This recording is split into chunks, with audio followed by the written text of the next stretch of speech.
At first, they thought it might be an illness because I kept feeling sick all the time. I was so bad that I was missing so much school it was ridiculous, and eventually they realised that they were panic attacks, and then they put me in touch with Mike. He's made me think about how I feel, what sets it off, and what an obsessive compulsive disorder is and what it isn't, so he's given me a different perspective. Before I saw Mike, it was pretty awful. We went through so many different things that it could have been, and eventually they sent me to the clinic at the local hospital. I'd been feeling sick and dizzy and tired, and the doctor just basically said it was nothing. But he said it in such a way it was like he really couldn't care less. Go away and don't be so stupid.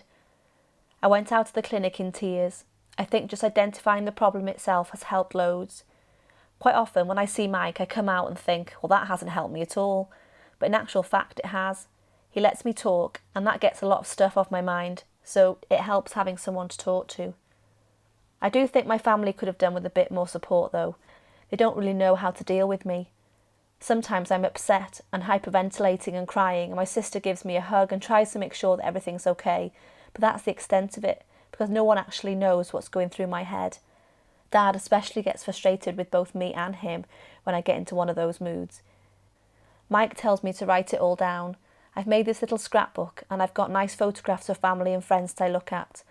I had a panic attack, and I wanted to put it down there, so I ended up drawing it as a spiral that went out and out and out. Some of my teachers know I have panic attacks. They turn to me and go, "Do you understand?" as if having panic attacks means I'm stupid. I don't know what else any of the doctors could have done to help me without being able to get inside my head.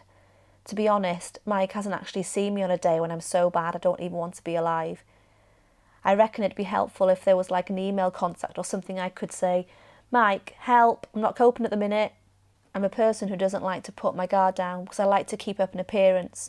So I will go into school and they'll be all like, "How are you?" And I'd be like, "Oh, I'm on top of the world." And I think that's what I tend to do when I go to see Mike as well. I don't like people to think I'm attention seeking or making it up, which I'm not. So probably if Mum could email Mike to say what's really happening, that would be helpful. It's an experience, that's the way I'm looking at it. I'm still living at home and I have that security, but when I go to uni I'll be totally on my own, which is a bit scary because I can't even do my own washing. I think in the end I'll get there and I'll be like, what was I so worried about? I'm going into midwifery first. I'm going to be a top midwife, but then I want to go into psychiatry because I've sort of seen it and experienced it, and I want to help other people like Mike has helped me.